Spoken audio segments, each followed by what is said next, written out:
Hey, Dr. Jon Finn here. Welcome to the Habit Mechanic podcast. Right now, you can get my new best-selling book, Train Your Brain for the AI Revolution, at tougherminds.co.uk. The digital book, audiobook, and physical book are all available at a special price that you won't find anywhere else.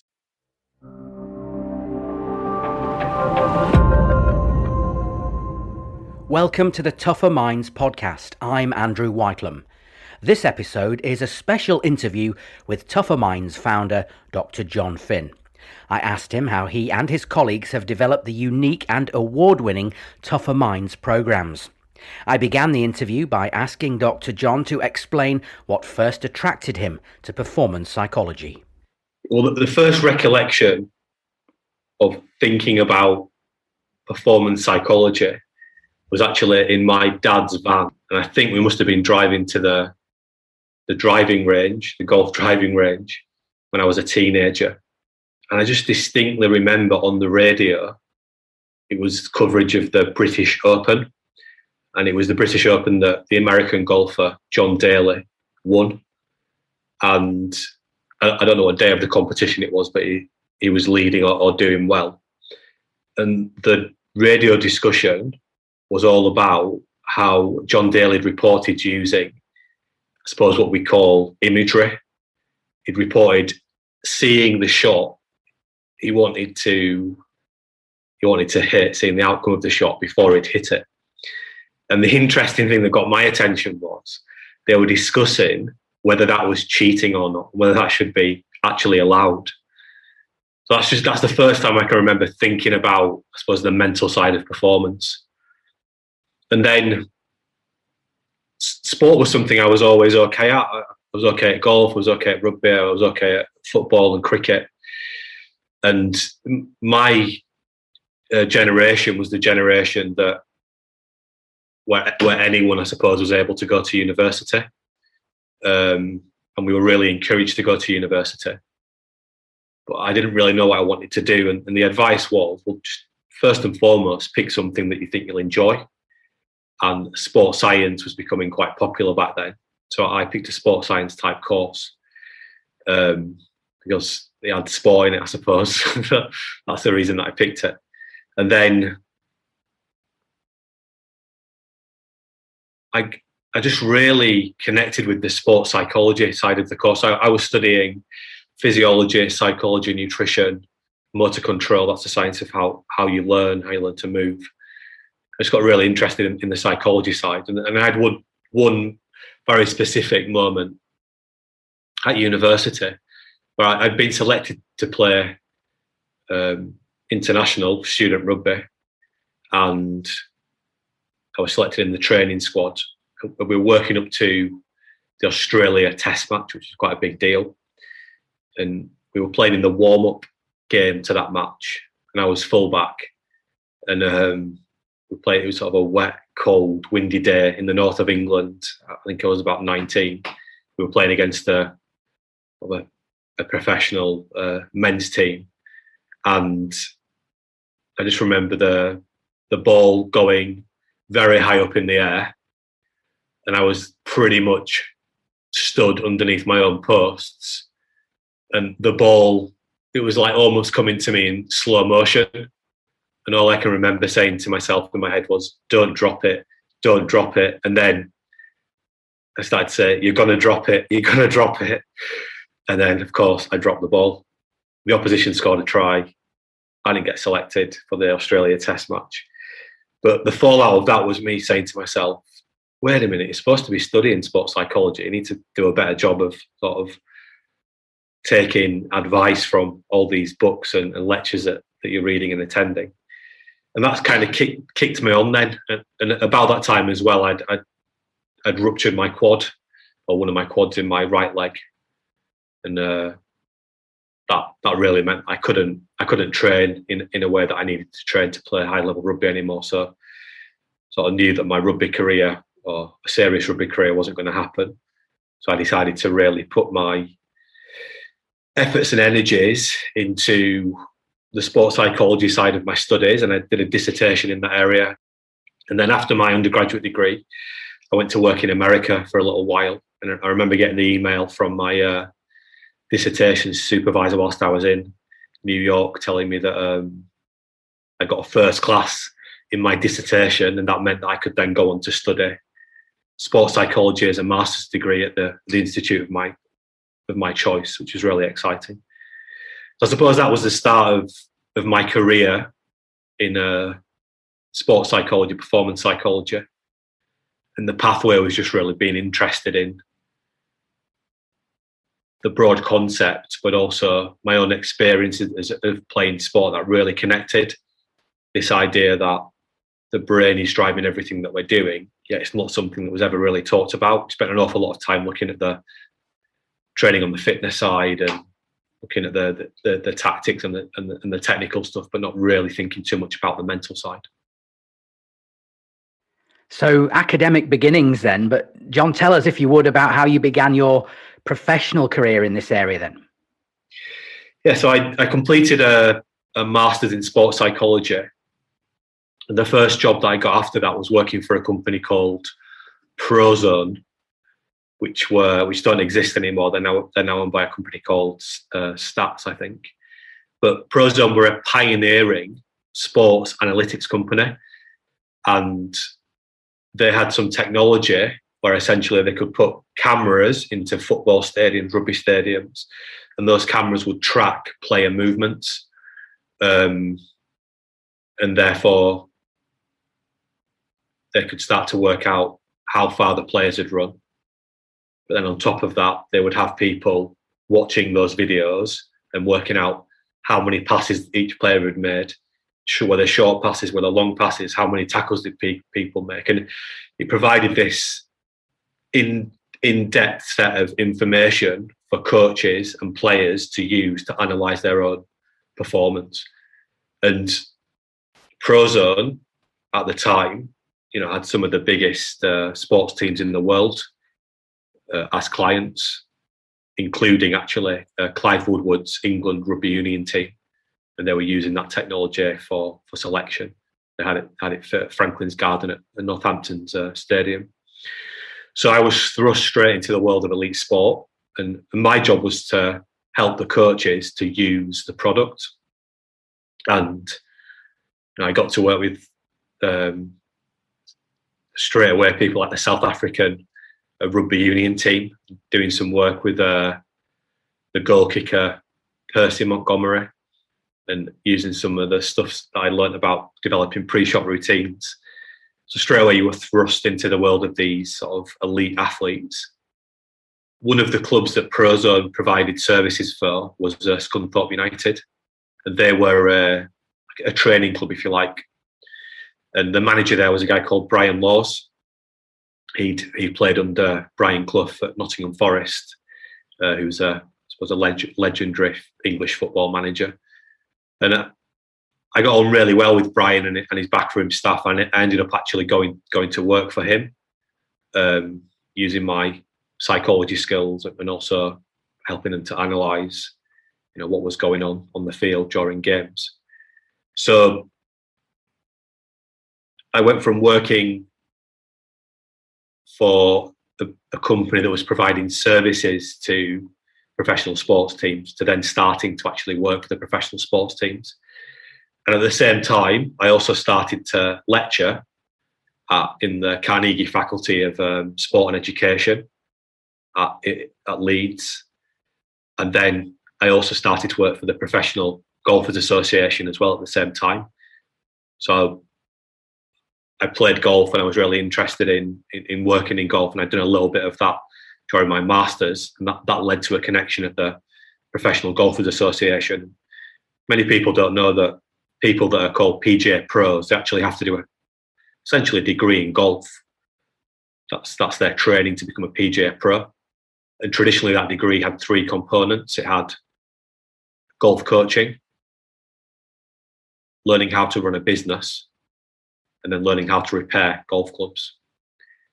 And around this time, the PGA were adding a fourth strand to the degree, which was sports science.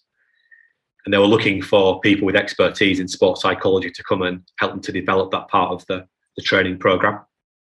So very quickly after finishing my master's degree, I had these 3 strands of work. One was working in the backroom staff in elite football in England. One was teaching, I suppose, the next generation of sports scientists. And I was teaching physiology, psychology, and motor control. And then the other one was teaching the next generation of golf coaches. So lots of exciting things going on pretty quickly, and learning lots all the time.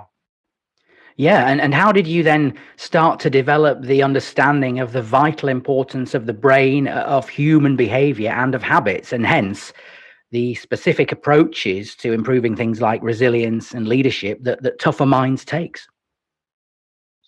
Now, I really got pretty sure that in my undergraduate degree we didn't mention the brain in any serious way.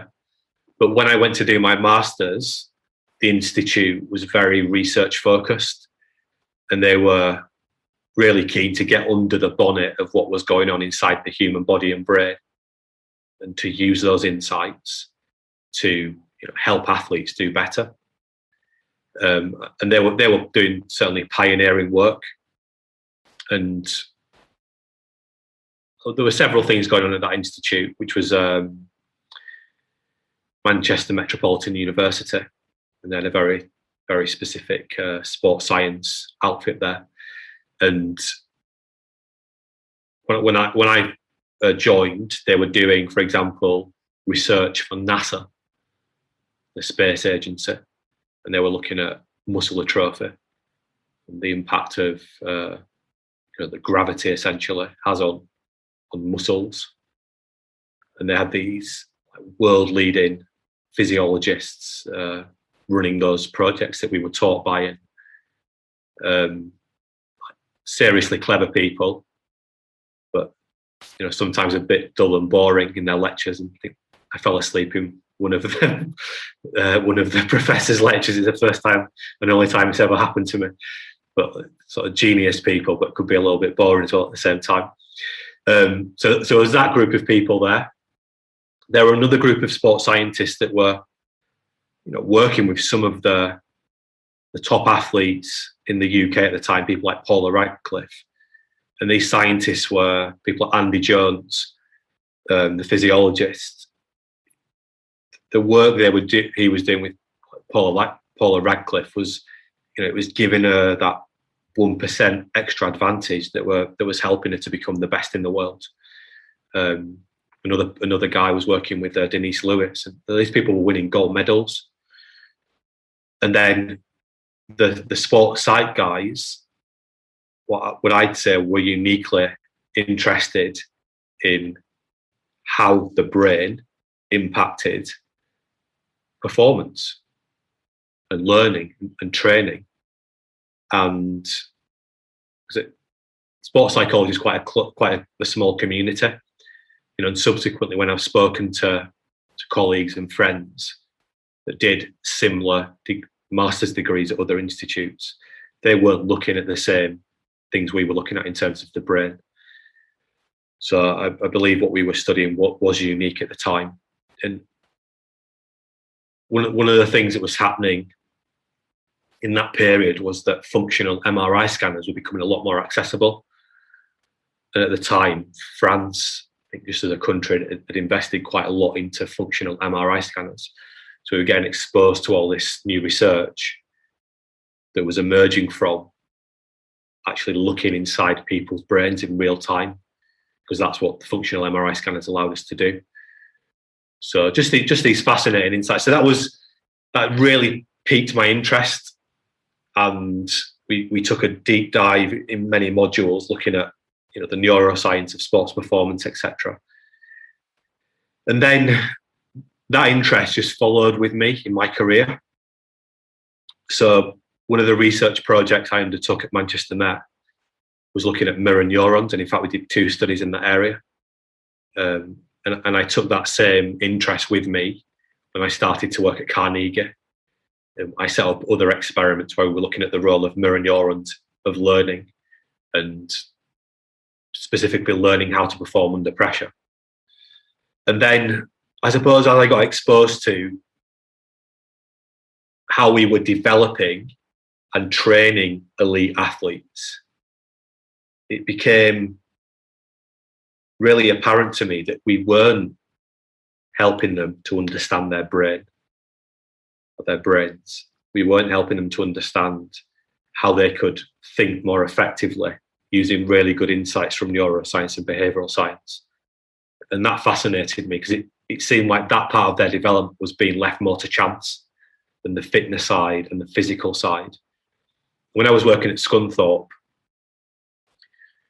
in my second season there, we won the league against all odds. We won the league by spent 58% less on player wages than the teams that came second and third. And this was a phenomenal achievement.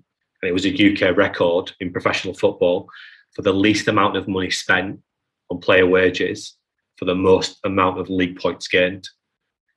And I just got really interested in this, and that kicked me onto my PhD, which I'll come on to in a little while. But one of the things that fascinated me was that Scunthorpe had this recruitment policy of going to much bigger teams, mainly Premier League teams, and buying their young, talented players that had first-team contracts but were getting in the matchday squads regularly.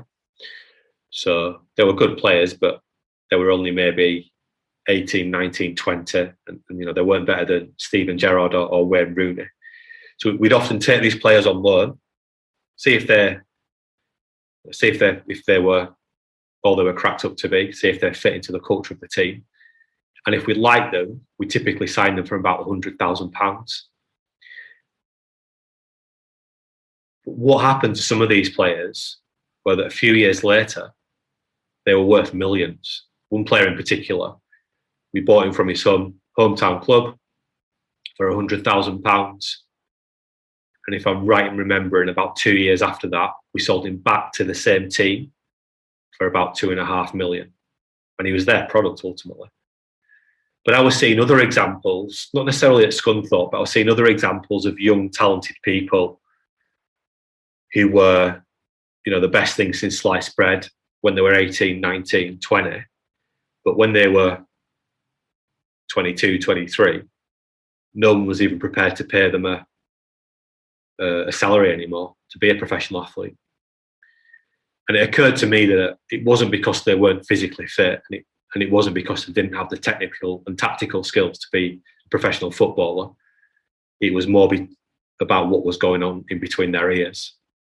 Yet nobody had ever really deliberately taught them about what was going on in between their ears, or how to actually start to manage that in a really structured way. So that kicked me on to pursue a PhD that explored, is the reason that talented young athletes, and I was examining, I suppose, the best athletes in the UK in soccer and rugby, both codes, league and union, and cricket. Is it the mental part of their performance that actually stops them fulfilling their potential or not? And can we actually teach them to be able to get better at developing the mental side of their game? And specifically, can we get better at helping them to regulate their emotions, which for me was and still is the key for being healthy, happy, and at your best.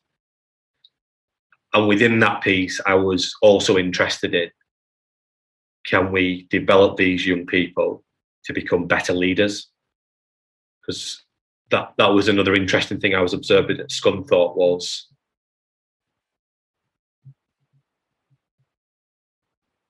essentially leadership transitions.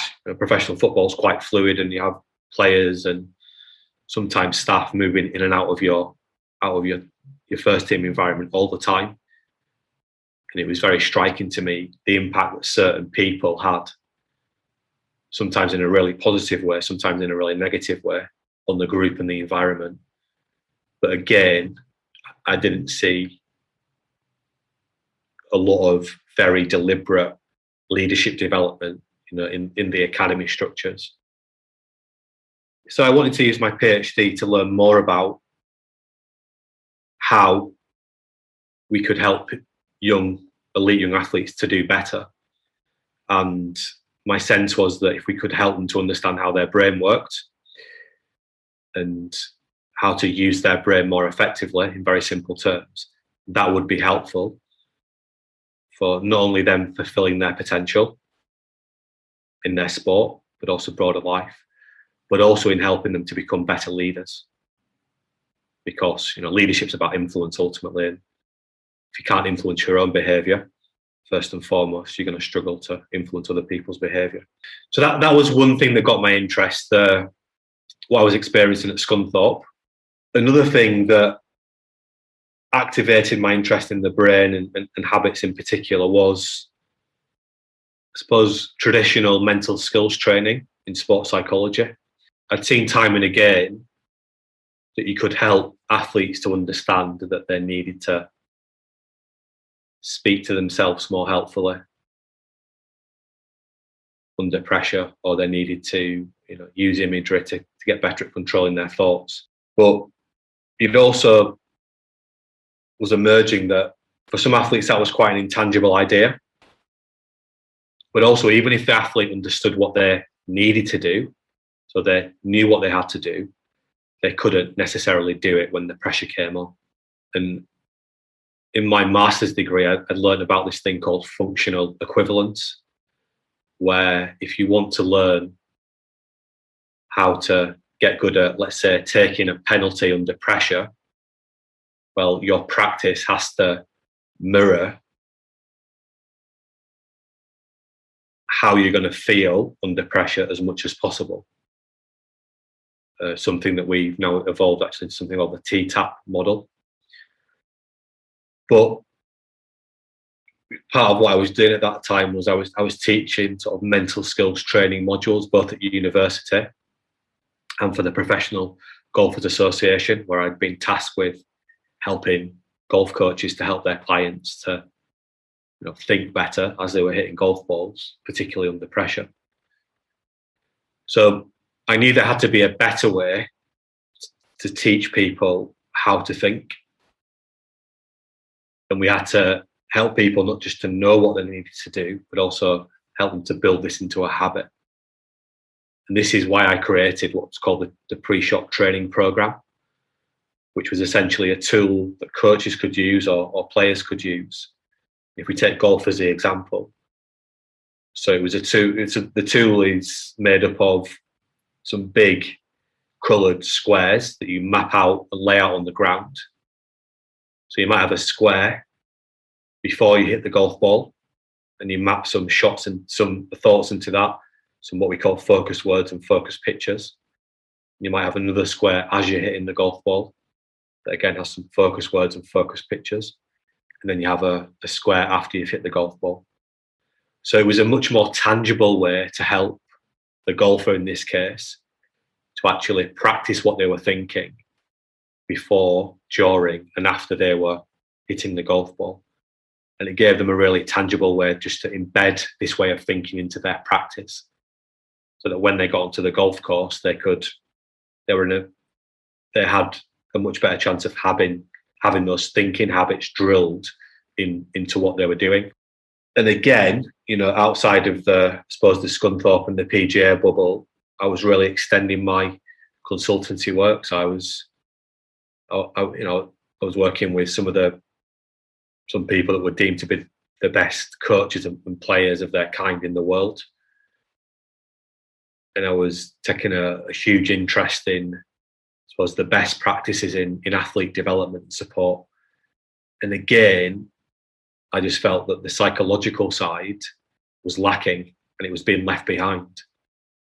And I felt a reason for that is because we weren't actually talking about people's brain and how the brain worked. And we weren't really understanding that this isn't about helping athletes to know more things.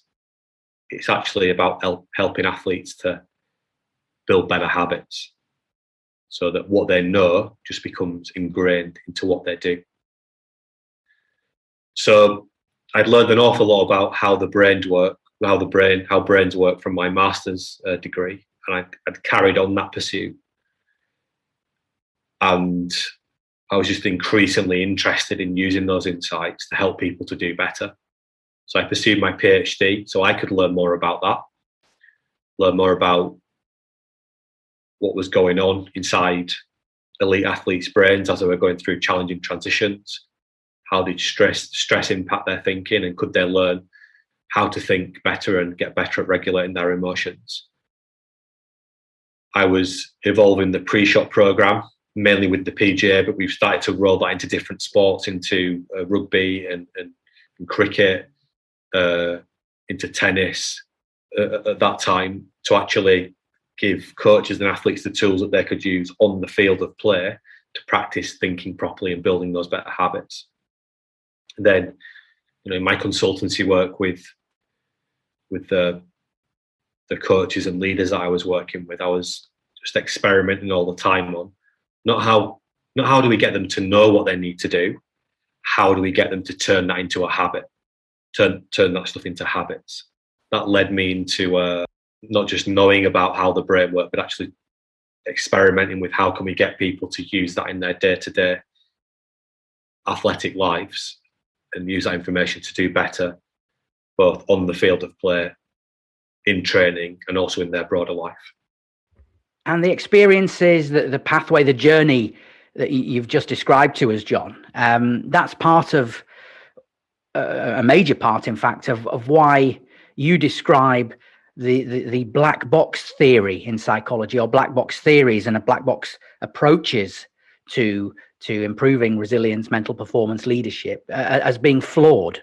Yeah, so the black box theories are theories about human behavior, why humans do what they do. But the theories don't actually consider what goes on inside people's brains. Yes, you heard me correctly, because it sounds crazy, doesn't it? So the vast majority of the insights we have about why we do what we do and how we can do better in life actually don't take into account what goes on inside your brain. Because until maybe probably 20, 25 years ago, we didn't have the technology to look inside the brain in any kind of effective way. Then we got functional MRI scanners that allowed us to do that. And that kicked off what was called the decade of the brain. Before that, and still now, the black box theory is still dominant, unfortunately. And just a real simple example. If you have a cup of coffee, that's the input. What's the output? Oh, well, you feel more awake and you have more energy. They're not actually looking at, well, what is going on? What does the coffee do to the brain function? How does it change what's going on in the brain? So the decade of the brain allowed us to actually look inside the brain and say, if someone has a cup of coffee, what goes on inside the brain? And then what impact does it have on their physical behavior? For reasons that I suppose are explainable to an extent, because humans do what is easiest for them to do, scientists haven't necessarily adopted and taken on board all of these insights that we've garnered from neuroscience and increasingly behavioural science, and they haven't used them to inform what they're doing. And even if they have, that hasn't necessarily filtered through to applied practice. So that's what the black box theories mean. Our approach is that we do want to understand what goes on inside the brain. And the reason behind that is because there's been some huge insights that have emerged from learning what actually goes on inside our brains and how that impacts what we're designed to do and what we're capable of doing. Some people talk, I think there's a website called Neurobollocks. Excuse my language, it might have to be bleeped out, but that's what it's called. And some people will still quote, yeah, but that's just a load of neurobollocks. For me, that's lazy. there is a lot of real in-depth insight that's emerged from neuroscience that can inform and help us to do better in life. Some neuroscience is what we call confirmatory science, and it confirms what we already understood. But a lot of it, or certainly some of it, has given us some very different insights about what we are designed to do and what we are capable of doing. One of the big ones is neuroplasticity. Until the emergence of functional MRI scanners, we did not understand that our brain is changing, or our brains are changing all the time. The brain is like plasticine. It's made of about 100 billion neurons, and it is changing all the time until the day that you die. New neurons are growing, other neurons are dying and being pruned away. Up until about 20, 25 years ago, we thought that when you stopped physically growing, your brain literally stopped changing in any serious way. That's a seismic shift in our understanding of what we're capable of doing. And that type of work has flipped around the nature-nurture debate. We now understand that what we practice can be just as instructive to what we get good at as our genes, as we thought our genes once were.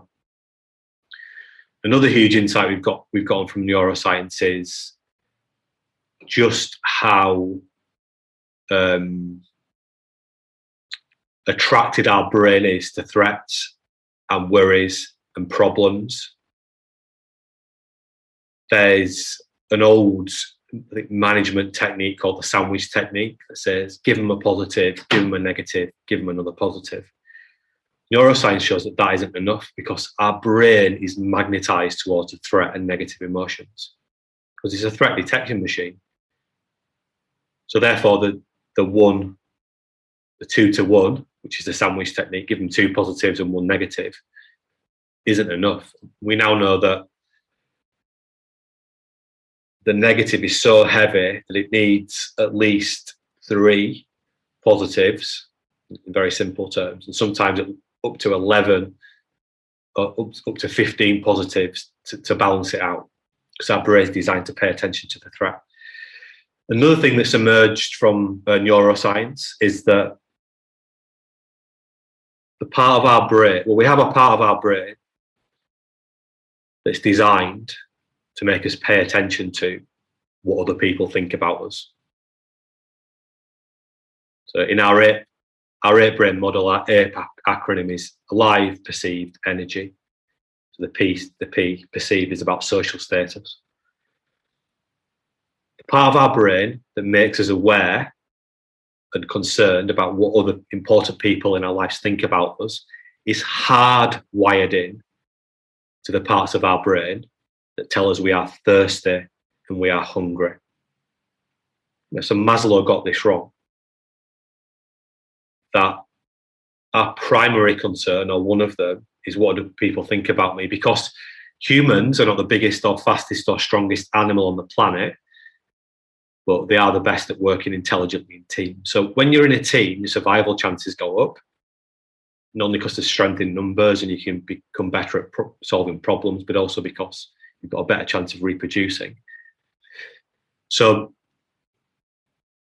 again, being able to look inside the brain has showed us that, and that's really important if we want to help people to do better. Looking inside the brain has also showed us that the brain's number 1 operating rule is the easier it is to do something, the more likely it is you will do it. Our brain is designed to save energy, which is the E in it. This means that most of what we're doing most of the time is automatic or semi-automatic behavior, or in other words, it's a habit. And we've seen these insights emerge from people like Daniel Kahneman's work and George Lakoff's work. But we're running most of the time on mindless behavior. So that's a seismic insight if we want to help people to do better. Another thing that the the neuroscience has shown us, is about brain maturation and the fact that our brains are not properly wired until we're in our mid-20s. So the part of our brain that helps us to manage the limbic regions, the ape brain, if you like, is not properly wired for men until they're about 25 on average, or the ladies are about a year ahead of men. And maybe they're 23, 24 on average. That's a really important insight, because again, we write off people when they're 16. We say, well, they'll never be any good at this, or they'll never be any good at that. Yet their brains aren't properly wired until they're into their mid-20s. And I think probably there's other areas here we could talk about, but the final thing I'll point towards is that neuroscience has shown us that it's part of our brain, our prefrontal cortex, and areas within the prefrontal cortex that help us to deploy what neuroscientists call emotional regulation, what social scientists call self-control, what we call HAC, helpful attention control, but what large sets of compelling data show are the most important parts of our brain for doing well in the challenging modern world. Neuroscience has shown us that those parts of our brain can be strengthened through training.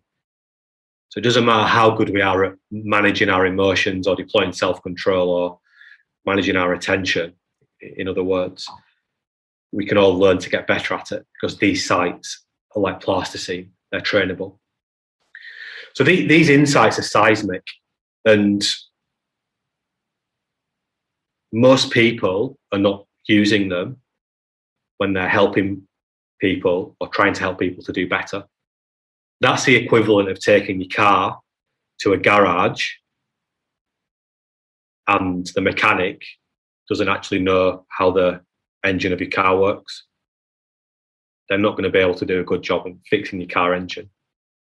So this is why I got so interested in, I suppose, the flaws in the traditional black box approaches, because they miss out all these key insights that are so important for helping us to do better. So, John, these really significant scientific shifts in understanding, these new insights, the insights that you yourself developed, the experiences you had, how did you then go about refining and channeling all this to create the Tougher Minds programs that we now see today? A lot of hard work and practice, but a really opportune thing happened in my life where, I'd done the education, I'd done the degrees and the research. I'd been working on the application side and refining the application, innovating things like the pre-shot training program, working with some of the best coaches and athletes in the UK. And what was coming towards us on the horizon was the London 2012 Olympic Games, which was a huge thing for the country. And I was coming towards the end of my PhD research. And there's an organisation based in the City of London, or a charity I think they'll be called the Haberdashers. Now the Haberdashers are one of the founding livery companies, if I say that correctly. One of the founding fathers, if you like, of the City of London. And they were originally established to look after the haberdashery trade, and I suppose they're sort of a membership body for that in a way. Like many of the livery companies, the haberdashers have become almost educational charities, and they now spend their time trying to do good. And they have several different schools. One of the things that they do is they put up teaching fellowships where they want to bring in experts into the school, or into their schools that I suppose wouldn't traditionally be brought into a school in normal circumstances.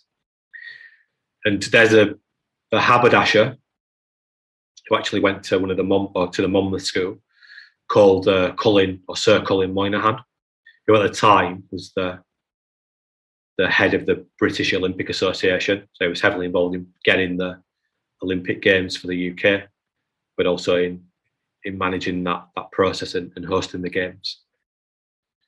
Sir Colin Moynihan had been a minister, he was a sports minister, and he was also an Olympic medalist. And as I understand it, he was involved in discussions around these teaching fellowships. And he brought the point that he'd always benefited from sport performance psychology, not just in his sporting career, but in every element of his life, in his professional career and his personal life. He was making the argument, why wouldn't you teach young people these skills from an early age?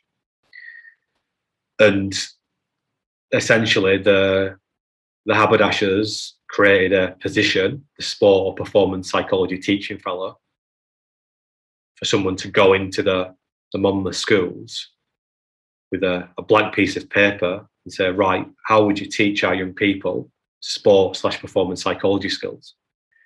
And they chose me to fill that position because they liked the scientific approach I was taking. They liked that I had these tools like the pre-shot kit. I could just readily go in and start working with people. So I had a 2-year window, I suppose, where I could really start to consolidate into a very deliberate training program. Lots of the ideas that I'd been developing through my own sporting career and through teaching mental skills modules, motor control modules at university, through my work, the PGA, through my consultancy work with elite athletes, I can channel all that together to start to create training programs, not just for the young people, but for the teachers and for their parents as well. And that's what I did. And I was really lucky to work with some really open-minded people at Monmouth that were just really prepared to back me and give me the opportunity and the space to put these things into practice. And some of the results we saw were pretty phenomenal, where you would see in real time. I'm going to give a sporting example here. So in a school like Monmouth, there's some very intelligent, academically intelligent children. Those academically intelligent children wouldn't necessarily always be great at sport because, in my understanding, they just hadn't practiced a lot. They hadn't practiced playing sport a lot, so they hadn't acquired sort of the basic movement patterns that you might need to be good at sport. And the traditional thinking would be that if that kid's not good at sport, well, they're just not talented to be good at sport. So it's just not their talent, if you like. When we started to actually get these guys deliberately thinking about what they were thinking when they were doing gymnastics or playing tennis or whatever it was, and plan their practice and reflect on their practice, we saw the rate of improvement was phenomenal. And these very established teachers that had seen, time and time again, children like this come through the system were just gobsmacked how quickly these guys were learning to get better at moving and playing sport. And we saw these stories time and time again, and we still see them today. And that can only happen. That had a much better chance of happening because we were actually teaching those young people how their brain worked and how they could start to change their brain if they practiced in a slightly different way. And then they start to get confidence because their practice is paying off. And it goes on like that. It becomes self-fulfilling to an extent. But Monmouth for me was certainly very pivotal. And then that work became the platform for Tougher Minds, because what we got is lots of parents saying, well, one, I wish I'd have been taught this when I was at school. And then two, saying, do you work in businesses? Because this is far better than the stuff we're getting at work. And that led us into some of the biggest businesses in the world, in the city of London, where we then got, I suppose, our second big education program, which was with Colf School, which is a leather seller's school. And we went to establish our business training program through the recommendation of those parents. So that's how we pulled it all together. So Tougher Minds now is in a context today where there's so much choice for people when they're considering things like improving their well-being, their resilience, and their leadership. They have a vast array of information available to them: blogs, websites, quick tips, podcasts, apps, you name it, really. What would you say to people when they're faced with this morass of information? When they're trying to make the right choice, what's different about Tougher Minds, would you say? Yeah, I agree, Andrew, that there is more than ever, and even since we've been in this sort of COVID lockdown world, it's grown, I think, more than ever. The range of insights that are available to people. But I think in the simplest terms, we have to think, what do I want to achieve? Do I want to know more information, or do I actually want to change what I do? Because knowing something is very different to doing it. Let me give you an example. The vast majority of us know that we need to eat 5 portions of fruit and veg a day, and that we need to walk 10,000 steps a day, because the NHS has done a good job in educating us, and that's, they've invested a lot of money into that. But yet, every year, the NHS also spend billions of pounds treating diseases, lifestyle-related diseases that emerge because people don't eat 5 fruit and veg a day and they don't walk 10,000 steps. So knowing and doing are 2 very different things. So the question you have to ask yourself is, what do you want to achieve from consuming the information that you consume? Do you just want to know some more stuff, or do you actually want to build better habits? And the difference with what we do is we actually teach people how to build better habits. A lot of the stuff that's out there just gives you, the tips and the tricks. They don't change your behavior. If you want to feel better, if you want to perform better, if you want to do better, the only way to do that is to learn how to change your brain. And what I now know is that the only way to do that is to become a habit mechanic, is to be consistently working on yourself and tweaking and refining your habits. Because the world that we live in now is so challenging that we're never going to get this perfect set of behaviours that see us through for the rest of our life, being the happiest, healthiest version of ourselves. We've got to keep working on ourselves, because our life goes up and down.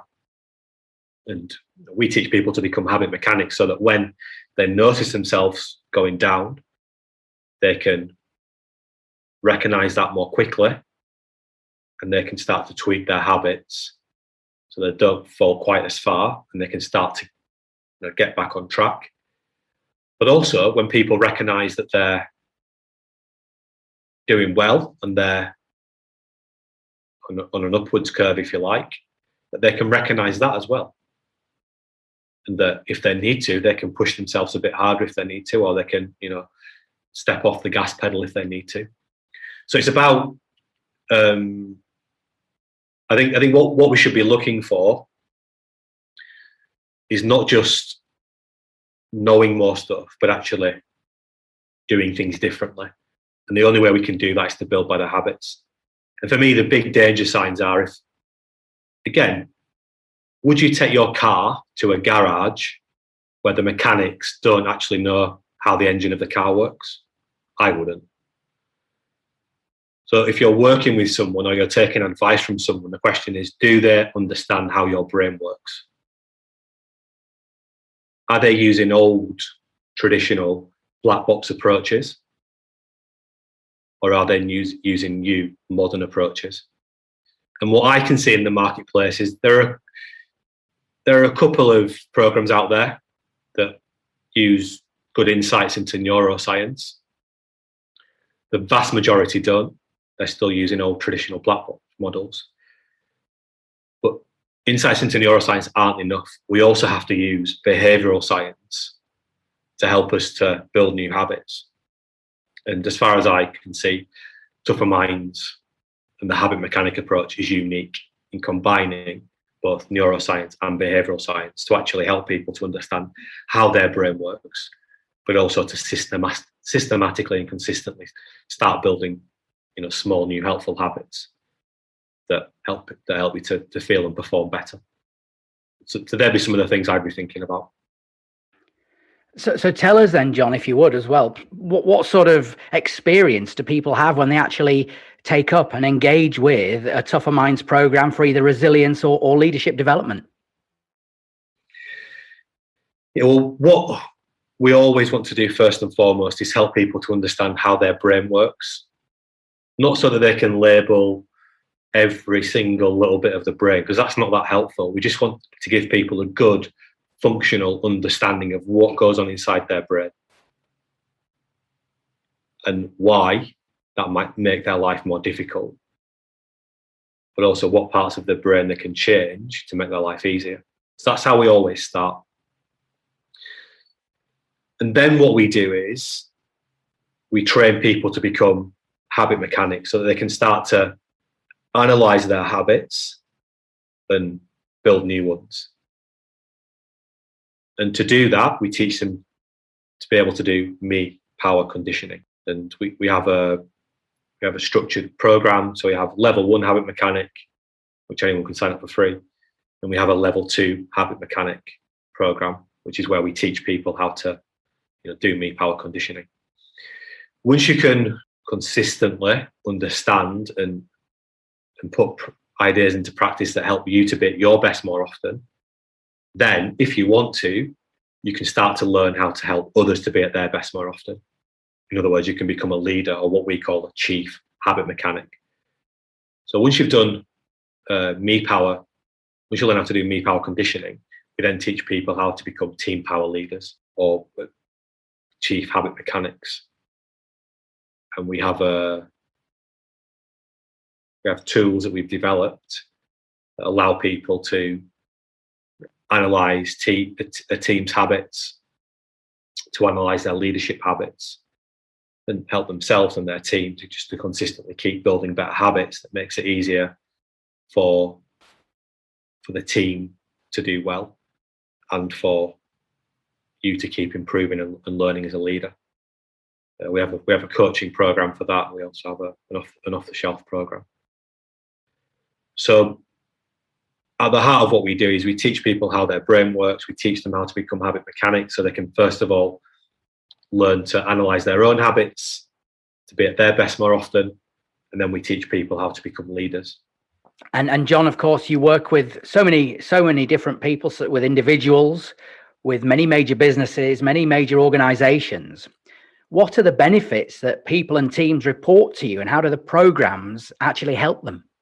Yeah, we're making a transition now from the old world of work into a new world of work.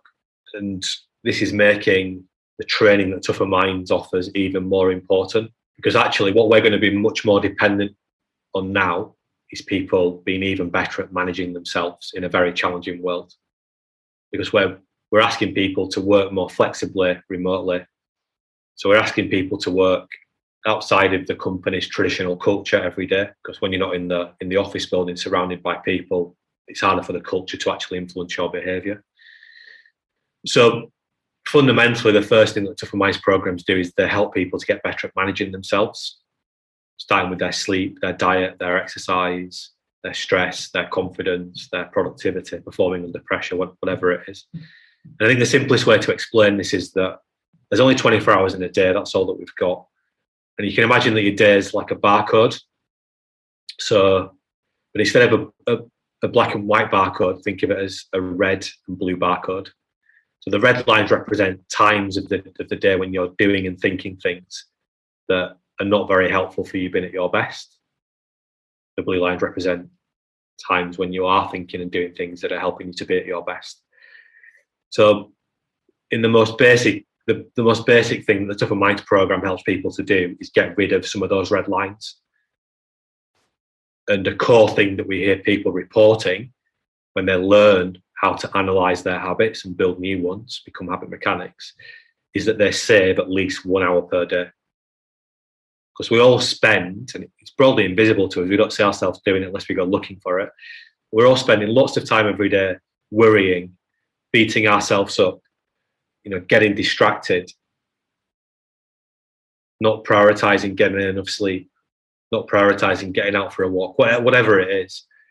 And that stuff quickly adds up, to hour or hours. And our programs are proven to help people to get rid of those unhelpful things. So that's one level of how we help people. The next level up then is that leadership and leading is more difficult than it ever has been before, because we live in a world called the VUCA world, where the only constant is change. And actually it's just been made more difficult because now we're asking our leaders to lead remotely. Most people have been promoted to leadership positions because they're good at getting into a room with people, bringing energy and positive influence. But that superpower has just been taken away from them. So we help leaders to become much more rounded so that they don't only need to be in a room with people to get good at influencing their behaviour. They can do that from a distance as well. So we help people to also understand how their brain is working, but also how their people's brains work. And we help them to build better leadership habits so that they can create cultures that make it really easy for their people to do what they need them to do to help teams work well. And our leadership model has 4 core parts. It's got the role model, the action communicator, the cultural architect, and the SWOT coach. We help coaches to build better habits in all 4 of those areas. And then, I suppose the third thing connected to those first 2 things that we help businesses to do, and sports teams, etc., to do, is to function better as a team. Again, in the business world, teamwork just got more difficult as we move to more agile ways of working. So we have some tools that help teams to analyze their team habits and ultimately build better ones, so that they've got their very best chance of being a high-performing, world-class team, even when they're working remotely. So we help people to get better at managing themselves. We help leaders to be better leaders, and we help teams to function better. And I think that one of the things that's quite invisible to most of us is that culture is just a collection of habits. So, habits drive everything that we do. They're so fundamental. But actually we can analyse them, and we can help people to build better ones. And if we take that approach, it's much easier to not only improve our individual performance, but also to improve our collective performance, not only in teams, but also across entire organisations. And we've seen that time and again. And if we can just help people to understand how their brain works, teach them to be habit mechanics, part of the organisation full of chief habit mechanics as well, then happiness and performance just come, because everyone is doing the right things every day to be a better version of themselves, and also to help the team fulfil its potential. Well, Jon, some fantastic experiences that you've relayed to us, some amazing stories of scientific insight and development. What can people do now to find out more and start to benefit from Tougher Minds programs themselves? Well, I think that what we need to understand is that if you want to be feel better, if you want to perform better, the only way to do that is to learn how to change your brain. And the only solution to doing that is learning how to become a habit mechanic. And I want as many people to learn how to do this as possible. So we've created the level 1 habit mechanic program, which is absolutely free. Anyone can sign up. Just go to the homepage of the website and you'll get shown where that is. So if you want to be a better version of yourself, you've got to start to become a habit mechanic, and anyone can sign up for level 1 for free. So do that. If you want to help your people and your team to fulfill their potential in what is a very challenging world, the only way to do that is to help your people to get their brains working properly. And the best way that you can do that is to learn how to become a chief habit mechanic. Again, I want to help people to do that. So if you go to the homepage of our website, we've created a free how to use leadership science to become a world-class leader workshop, where you can learn more about how you can become a chief habit mechanic and use leadership science to help your team to fulfill their potential. So go to the homepage of the website and start accessing the free resources, I think, is the first good step. That was Tougher Minds founder Dr. Jon Finn, bringing this podcast to a conclusion. Remember, if you want to feel better and perform better every day, learning how to change your brain is the key. But the only way to truly do this is to become a habit mechanic. To learn more and to access the Level 1 Habit Mechanic course for free, visit tougherminds.co.uk. Thanks for listening.